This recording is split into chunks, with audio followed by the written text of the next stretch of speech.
News box Bharat में आपका स्वागत है। लोकसभा अध्यक्ष ओम बिरला झारखंड के 2 दिवसीय दौरे पर पहली बार कल रांची आ रहे हैं। लोकसभा अध्यक्ष के कार्यक्रम के संबंध में केंद्रीय रक्षा राज्य मंत्री सह रांची सांसद संजय सेठ ने रांची में आयोजित संवाददाता सम्मेलन में ये जानकारी दी। वह कल सुबह 9 बजे बिरसा मुंडा हवाई अड्डा पहुंचेंगे, जहां उनका भव्य स्वागत किया जाएगा। एयरपोर्ट से निकलने के बाद लोकसभा अध्यक्ष ओम बिरला पर भगवान बिरसा मुंडा की प्रतिमा पर माल्यार्पण करेंगे और उसके बाद राजभवन जाएंगे। इसके बाद दिन के 10:30 बजे बिरसा संग्रहालय स्थित भगवान बिरसा मुंडा की प्रतिमा पर माल्यार्पण करेंगे और संग्रहालय का अवलोकन करेंगे। इसके बाद वे जमशेदपुर के लिए रवाना हो जाएंगे। जमशेदपुर में सिंहभूम चैम्बर ऑफ कॉमर्स के कार्यक्रम में लोकसभा अध्यक्ष शामिल होने के बाद रांची में शाम 5 बजे नागरिक अभिनंदन कार्यक्रम में वह शामिल होंगे। वहीं केंद्रीय रक्षा राज्य मंत्री मोदी सरकार की पीठ थपथपाते हुए कहा कि केंद्रीय गृह मंत्री अमित शाह ने नक्सलवाद का सफाया जो संकल्प लिया था, वह निश्चित रूप से सफलता की ओर बढ़ता जा रहा है। लातेहार में हुई मुठभेड़ का जिक्र करते हुए उन्होंने कहा कि सुरक्षा बलों ने 10 लाख के इनामी नक्सली को मार गिराया है। केंद्रीय रक्षा राज्य मंत्री ने कहा कि मुठभेड़ के दौरान घायल हुए एक जवान का इलाज रांची में चल रहा है, जिसे उन्होंने अस्पताल में जाकर मुलाकात की। उन्होंने कहा कि घायल होने के बाद भी जवान पूरी तरह से आत्मविश्वास से भरा दिखा। कल लोकसभा के माननीय अध्यक्ष ओम बिरला जी पहली बार रांची आ रहे हैं। रांची उनका आगमन सुबह 9 बजे होना निश्चित हुआ है, जहां उनका परंपरागत तरीके से अभिनंदन किया जाएगा। उसके उपरांत माननीय अध्यक्ष बिरसा चौक स्थित भगवान बिरसा मुंडा की प्रतिमा पर माल्यार्पण करेंगे और उसके बाद सीधे राजभवन जाएंगे। 10:30 बजे जो जनजातीय संग्रहालय है पुरानी रांची जेल, वहां जाकर भगवान बिरसा मुंडा की प्रतिमा पर माल्यार्पण करेंगे और वो पूरे संग्रहालय को देखने का काम करेंगे। उसके उपरांत वे जमशेदपुर स्थित Singhbhum chamber of commerce industry, जिसके 75 साल हो रहे हैं, उसमें वो भाग लेंगे। भाग लेने के उपरांत लगभग 3 बजे फिर रांची वापस आएंगे और शाम को 5 बजे डंगरा टोली स्थित स्वर्ण भूमि में उनका नागरिक अभिनंदन किया जाएगा। अभी तक जो सूचना है, लगभग 156 ऐसे संगठन हैं, चाहे वो सामाजिक संगठन हो, धार्मिक संगठन हो, व्यापारिक संगठन हो, 156 संस्थाओं के द्वारा भव्य स्वागत किया जाएगा। और वह स्वागत अपने में अभूतपूर्व होगा। सबको यह मौका मिलेगा कि रोज जिनको लोग टीवी में देखते थे, संसद की कार्रवाई देखते थे, उनसे रूबरू होंगे और उनका स्वागत करेंगे। माननीय लोकसभा अध्यक्ष जी परसों फिर दिल्ली लौट जाएंगे। यह माननीय ओम बिरला जी का कल का कार्यक्रम है। पहली मर्तबा जब रांची आ रहे हैं तो उत्साह भी है। जगह हमारे पास सीमित हो गई है। चेयर लगाने के बाद, लोगों को खड़ा करने के बाद करीब 1300-1400 लोग, 1500 लोग उसमें आ पा रहे हैं। फिर भी हम लोग इंतज़ाम कर रहे हैं कि कैसे उसको और लोगों को हम सब बड़ा करने की कोशिश करें। कि बारिश का भी मौसम है, किंतु इतना बड़ा आयोजन हो रहा है कि इतने 156 संस्था के द्वारा स्वागत पहली बार हमको लग रहा है कि हम इतनी सभी संस्थाएं जुट रही हैं। और अभी भी फ़ोन आ रहे हैं लोगों के हमको मौका दीजिए। चलिए, हम सब के लिए कल का दिन महत्वपूर्ण होगा। अभी जो आज सुबह घटना हुई लातेहार में है, हमारे गृह मंत्री अमित शाह जी का स्पष्ट संकल्प कि देश से समूल नक्सलवाद का सफाया, माओवादी को सफाया। और उसी मुतल्लिक आज जो सुबह जो मुठभेड़ हुई, एक 10 लाख का इनामी, एक 5 लाख का इनामी सुबह मारा गया। और नक्सलवाद अंतिम सांसें गिन रहा है। अमित शाह जी लगातार पूरे देश में नक्सलवाद कैसे खात्मा हो, इसके लिए पुरजोर रणनीति बनाना। मैं झारखंड की जनता की ओर से माननीय गृह मंत्री जी का अभिनंदन, साधुवाद करना समाप्त है। लोग आम जनजीवन पूरी तरह रात में 12-1 बजे भी आपको पलामू जाना हो, सिमडेगा जाना हो, अमड़ापाड़ा जाना हो, साहेबगंज जाना, आप कहीं भी ट्रैवल कर सकते हो। और यह आज जब घटना हुई, हमको सूचना मिली कि एक जवान घायल है, अवध सिंह। मैं इनको तुरंत राज हॉस्पिटल देखने को मैं गया वहाँ पर, लेकिन वह पूरी तरह गोली लगी है, लेकिन स्वस्थ हैं। एक मनोबल जो हमारे आर्म फोर्सेस होती है, उसका मनोबल ऊंचा होता है। गोली लगने के बाद भी जब हम उससे बात कर रहे थे तो कहीं से वो निराश नहीं थे, उत्साहित थे कि हमने मारा है सर 2 लोगों को भैया। तो मनोबल बढ़ाना अपना सशस्त्र बलों को। और इसी तरह प्रधानमंत्री नरेंद्र मोदी जी का जो संकल्प कि देश से आतंकवाद जो हमको छेड़ेगा हम छोड़ेंगे नहीं, तभी ऑपरेशन सिंदूर की भव्य विजय, जिस सिंदूर को मिटाने का काम प्रयास किया था आतंकवादियों ने, और प्रधानमंत्री जी ने बिहार की पावन धरती से कहा था उसको मिट्टी में मिला देंगे। और मात्र 23 मिनट के अंदर हमारे भारतीय सेना ने ऐसे पराक्रमी, ऐसे वीर जवानों ने वो कहर दिखाया जो आम कहते कि एकदम असंभव सा दिख रहा था। और अचूक निशाना, ऐसे 9 आतंकवादियों के अड्डे पूरी तरह बर्बाद कर दिए गए। यह बहुत बड़ी विजय है। सर्जिकल स्ट्राइक, एयर स्ट्राइक, और उसके बाद ऑपरेशन सिंदूर, और पूरी दुनिया आज भारत के समर्थन में खड़ी है। पूरी दुनिया आतंकवाद के खिलाफ जो भारत की मुहिम है, उस मुहिम के साथ खड़ी है। और हर तरफ पूरी दुनिया में पहलगांव की घटना की निंदा हो रही है। हमारे पर्यटकों को उनकी पत्नी के सामने, बच्चों के सामने जो निर्मम हत्या हुई, पूरी दुनिया उसकी निंदा कर रही है। और तभी जो ऑपरेशन सिंदूर हुआ वो अभूतपूर्व था। जितना भी सैल्यूट करना चाहे अपनी सेना को कम होगा। और इसीलिए पूरे देश भर के अंदर अपना भाव प्रदर्शन करने के लिए आम लोग स्वतः स्फूर्त तिरंगा यात्रा निकाल रहे और भारतीय सेना के पराक्रम को सराह रहे।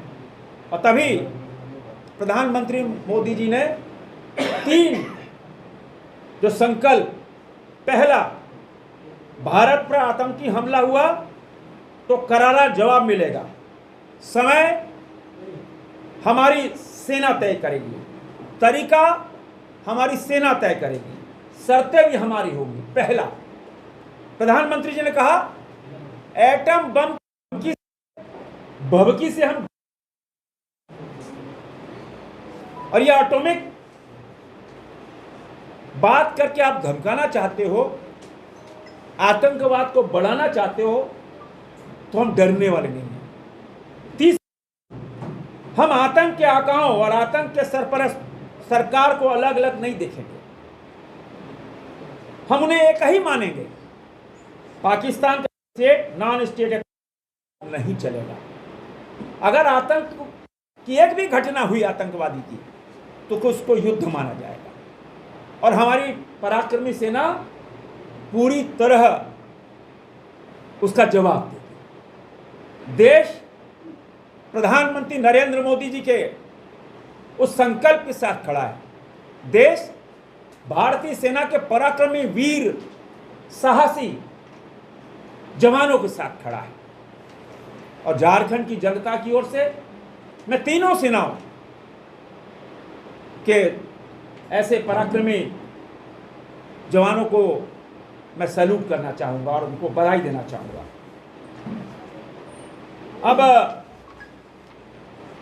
जो रांची की स्थिति है, ये रांची की स्थिति बद से बड़े पैमाने पर ट्रैफिक पुलिस जो चालान भेज रही है, ये घोर निंदनीय है, घोर निंदनीय है।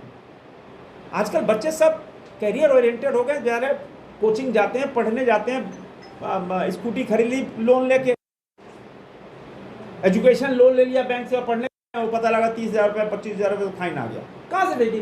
छोटे, या तो फिर वो पढ़ाई छोड़ दे, ट्यूशन छोड़ दे, कोचिंग छोड़ दे। ये बस ये इसको संभालना होगा। दूसरा, पिछले 3 साल से नशे के खिलाफ हम लगातार अभियान चला रहे हैं और मैंने पहले भी कहा था, हमने सैकड़ों लोगों को पुलिस के माध्यम से जेल भिजवाने का काम किया। वो हम सूचना देते थे कि भाई देखो यहाँ ब्राउन शुगर बन रहा है, यहाँ ऐसा पकड़ो। लेकिन अब तो एकदम खुला वो चल रहा है। कहाँ जा रहा है हमारा समाज?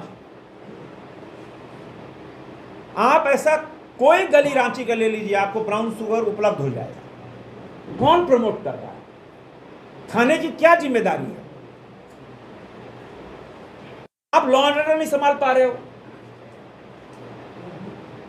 आप ट्रैफिक चालान काट रहे हो। एक ही काम रह गया, काल बाहर की गाड़ी देखो तुरंत चालान काटो, काला शीशा देखो तुरंत चालान काटो। देखो कोई ग्रामीण आदमी दिख गया, पकड़ के चाबी छीन लो, तुरंत काटो। यही नियम रह गया, एक ही काम रह गया है। इतना बड़ा नशे का व्यापार चल रहा है, क्या महीना मिलता है क्या? एक तरफ में भारत के सैनिकों का नाम हो रहा है और दूसरी ओर क्या हो रहा है? नशे के जो खिलाड़ी हैं वो पूरा काम कर रहे हैं। माने इसका मतलब क्या है? सैया भय कोतवाल तो डर कहेगा। अब सैया कौन, कोतवाल कौन, ये तो एक बड़ा प्रश्न चिन्ह है। तो मेरा यह मानना है कि समाज को अब आगे आना होगा और आगे आकर रांची को बचाना। और रांची किसी से कम भी नहीं है। अगर अफसर ईमानदारी से काम करें, मेरा आज भी दावा है, 6 महीना, सिर्फ 6 महीने के अंदर इंदौर को पछाड़कर हिंदुस्तान में नंबर 1 हो जाएंगे। लेकिन अफसर को अफसरी छोड़नी होगी, चैम्बर छोड़ना होगा, एसी का कमरा छोड़ना होगा, वीआईपी कल्चर छोड़ना होगा। 6 महीना मुख्यमंत्री जी से मेरा है कि 6 महीने आप दीजिए हमको, अफसरों पे कड़ाई किए, 6 महीने के अंदर हम आपको उपहार देंगे 1 नंबर बनाकर। लेकिन अफसर तो जो हालात हैं बद से बदतर है। चाहे वो बड़ा तालाब देख लीजिए, काके डैम देख लीजिए, जितने तालाब हैं हालात बद से बदतर है।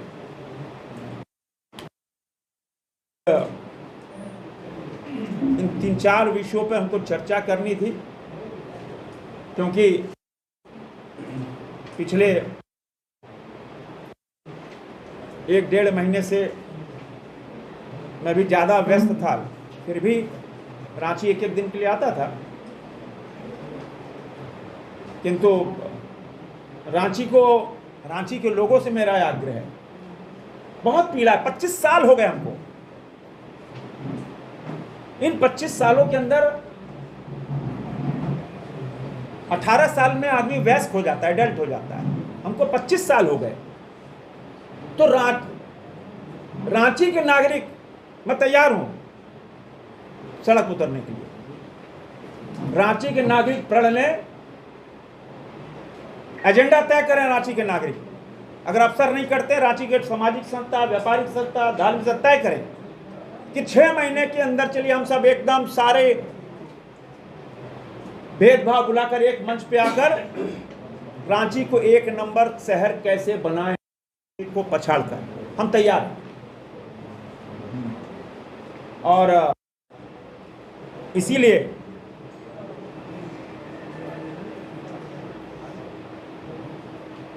पर्यावरण दिवस के अवसर पर मैं पूरी स्वर्णरेखा नदी का सुबह से दौरा करने वाला हूँ। जहाँ से ये रांची की नदी निकली, वहाँ से हम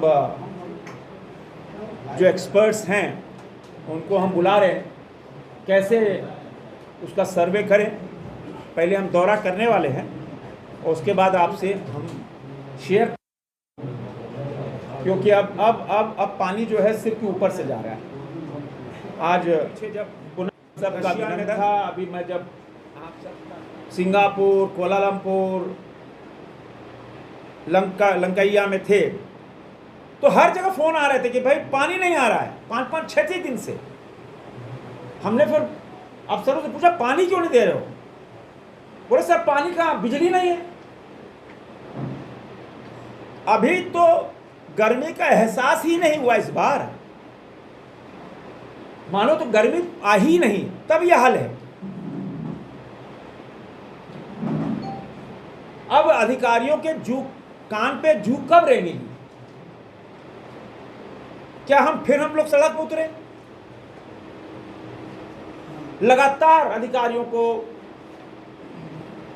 माने जो भाषा वो समझते हैं उस भाषा से हमने बात की। पावर कट क्यों हो रहा है आज तक मेरे को समझ नहीं आया। और वो एक दूसरे पे फेंका फेंक कर रहे हैं। वो पानी बोल रहा है कि नहीं बिजली नहीं है, बिजली वाला बोल रहा है नहीं साहब आंधी आ गई, तूफान आ गया।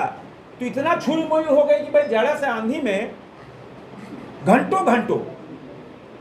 आज सुबह से हम, कल रात में हम पहुंचे हैं रांची, आज सुबह से ही हम ग्रामीण क्षेत्रों में भ्रमण करके आ रहे हैं।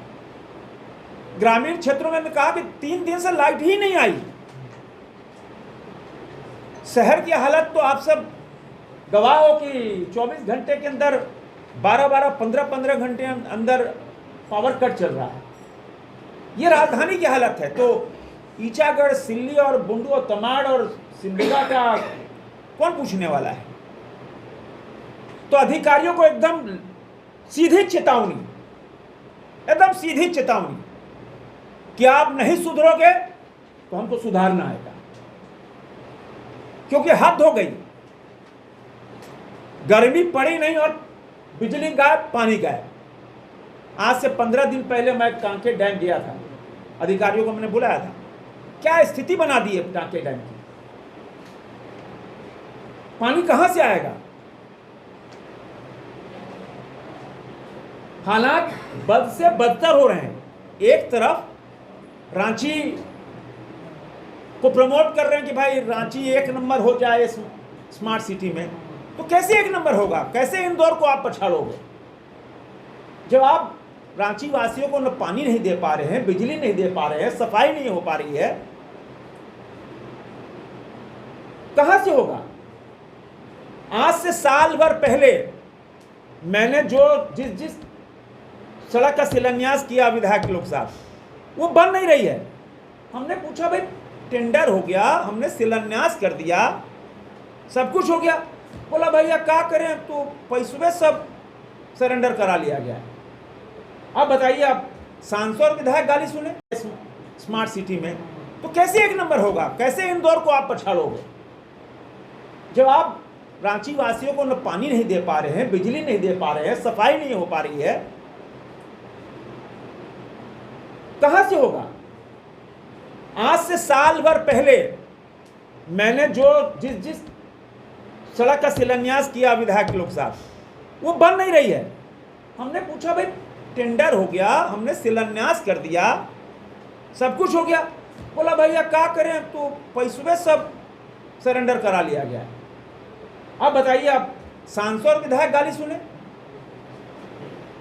योजना हम लाए, सरकार ने टेंडर कर दिया, टेंडर अलॉट हो गया, बाकायदा शिलान्यास हो गया, अब सड़क नहीं बन रही है। कई जगह तो सड़क आधी बन गई, हमने उसकी पूरी नहीं कर। बोला सर आधा बना है, उसका भी पैसा नहीं मिला।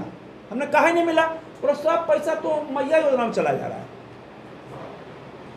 तो क्या मैंने क्या हालात कर दी हैं। और मैया योजना का पैसा नहीं मिल रहा है। लाखों बेटियों के साथ धोखा हुआ है, फ्रॉड हुआ है। वोट लेने के नाम पर एक फ्रॉड हुआ है। तो क्या हम आपको मैया योजना देंगे, आप हमको वोट दो। सीधी सादी दीदी है, चलो भाई कोई बात नहीं, 3 दीदी है, 5, 7, 8 हज़ार में आ जाए, घर में दे दो। अब वो बेचारी परेशान हो रही है, गलती करके हम तो वोट देके।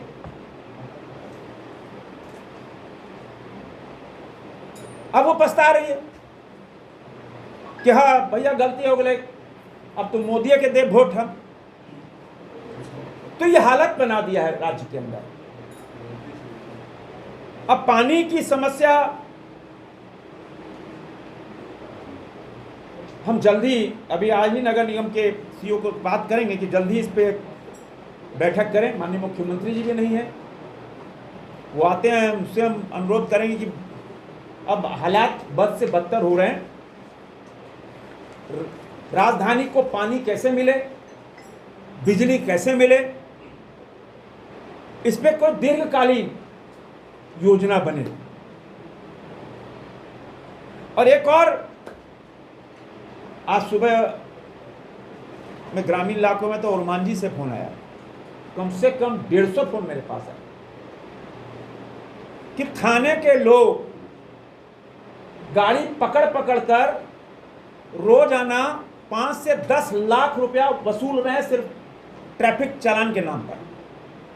रांची के अंदर आतंक हो गया है, एक स्कूटी का 30-30, 40-40 हजार रुपया फाइन। क्या है भाई? यातायात का नियम का पालन होना चाहिए, मैं उसका सबसे बड़ा समर्थक हूं। सिविक सेंस होना चाहिए, उसका बड़ा समर्थक हूं। ट्रैफिक सेंस होना चाहिए, उसका सबसे बड़ा समर्थक हूं।